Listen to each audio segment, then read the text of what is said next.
Lucknow Uttar Pradesh Samajwadi party के प्रमुख अखिलेश यादव ने कहा, बिहार चुनाव के बाद हमें अखबारों, सोशल मीडिया और दूसरे सोर्स से पता चला है कि भाजपा चुनाव आयोग के साथ मिलकर उत्तर प्रदेश और पश्चिम बंगाल में बड़े लेवल पर तैयारी कर रही है।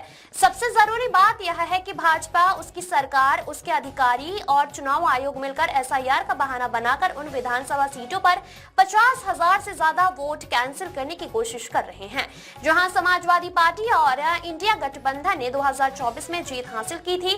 उत्तर प्रदेश में यही हो रहा है और पश्चिम बंगाल में तैयारी चल रही है, इसीलिए हम सतर्क हैं। जब हम लोग बैठे हैं तो सबसे महत्वपूर्ण जो जानकारी हम लोगों को मिल रही है, जब बातचीत कर रहे हैं कार्यकर्ताओं से, नेताओं से और जो जानकारी दे रहे हैं, समय समय पे पार्टी कार्यालय को भी सूचित किया जा रहा है। अभी सुबह जब एक हमारे विधायक ने फोन किया, उन्होंने कहा कि जो बीएलओ हैं, जितना उन्हें सहयोग करना चाहिए वो सहयोग नहीं कर रहे हैं। एक जगह वो बैठ जाते हैं, उसके बाद वो उन्हें ढूंढिए आप लोग, तब मिलेंगे, नहीं मिलेंगे। लेकिन सच्चाई ये है, जब बिहार का चुनाव देख लिया, बिहार के बाद जो अखबारों में लिखा गया, सोशल मीडिया पे जो आया या अन्य माध्यमों से जो जानकारी मिली है, वो जानकारी ये मिली है कि उत्तर प्रदेश और वेस्ट बंगाल में बड़ी तैयारी है भारतीय जनता पार्टी की, और चुनाव आयोग से मिलकर के है। क्योंकि चुनाव आयोग की तरफ हम देखते हैं तो हमें उम्मीद है, करते हैं कि वो निष्पक्ष होगी, वो संस्था निष्पक्ष होगी, वो हमारी किसी भी शिकायत का निराकरण करेगी। लेकिन सुनने में आ रहा है कि 2024 की हार के बाद सबसे ज्यादा भारतीय जनता पार्टी और चुनाव आयोग फोकस कर रहा है वेस्ट बंगाल पर और उत्तर प्रदेश पर, अन्य स्टेटों पे भी जहां पर बीजेपी की सरकार नहीं है। उदाहरण के लिए तमिलनाडु, जहां चुनाव आने वाला है, लेकिन सबसे ज्यादा फोकस, सबसे ज्यादा टारगेट और टारगेटेड जो चीजें हो रही है वो उत्तर प्रदेश और वेस्ट बंगाल में हो रही हैं, जहां पर चुनाव आयोग से हमें उम्मीद थी। अगर आपको याद हो पत्रकार साथियों, कोई चीज ऐसी नहीं जो हम लोग कह रहे हो आउट ऑफ वे जाके कह रहे हो। जब बाई इलेक्शन हुआ तो हम लोगों ने चुनाव आयोग का रोल देखा है। बाई इलेक्शन उत्तर प्रदेश के जब हुए, रामपुर का पार्लियामेंट इलेक्शन हुआ, उस समय हम लोगों ने रोल इलेक्शन कमीशन का देखा है। तमाम शिकायतें की गई, लेकिन उस शिकायतों पर कोई कार्रवाई नहीं हुई।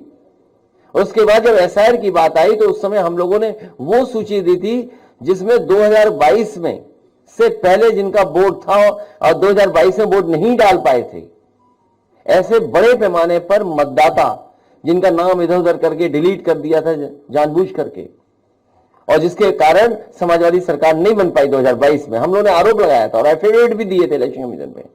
उस समय आपको याद होगा कई जिलाधिकारियों ने कुछ कुछ बातें कही, लेकिन जब पलट करके हम लोगों ने उनसे वो बातें तर्क रखे तो उनके पास भी कोई जवाब नहीं था।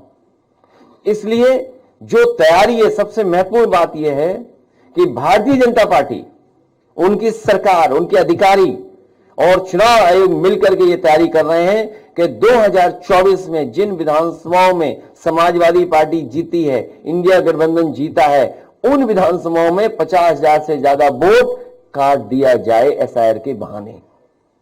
यही यूपी में हो रहा है, यही वेस्ट बंगाल में तैयारी चल रही है। तो इसलिए हम लोग सावधान हैं।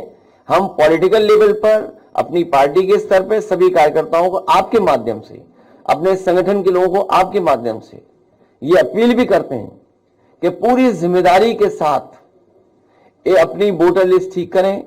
जो वोट है, जो बनना चाहिए वो बनवाएं, बीएलओ से मिलकर के करें, और जहां कहीं नाकामी या जिस तरह की शिकायत मिले वो पार्टी कार्यालय तक जरूर पहुंचें। इधर जो शिकायतें मिली हैं, हम बड़े पैमाने पर शिकायतें हैं, मैं श्रीवास्तव जी जो ऑफिस में देख रहे हैं, मैं उनसे कहूंगा कि वो जरूर ब्रीफ करें। उससे पहले कोई एक अधिकारी है एसडीएम, उनकी रिकॉर्डिंग भी हमारे पास, कोई है रिकॉर्डिंग एसडीएम साहब वाली, एक एसडीएम साहब की रिकॉर्डिंग है। देखिए क्या कह रहे हैं, मतलब किस लेवल पे तैयारी है कन्नौज में। कन्नौज तो वो रहा है ना हमारी राजधानी, देश की राजधानी रही है कन्नौज। सम्राट हर्षवर्धन महादानी, जिन्होंने कुंभ को आयोजन का शुरू किया था, तो जो सम्राट हर्षवर्धन की प्रतिमा हटा सकते हैं कुंभ स्थल से, वो वोट क्यों नहीं हटाएंगे? वो वोट हटाने में लगे हुए हैं और कन्या भी टारगेट में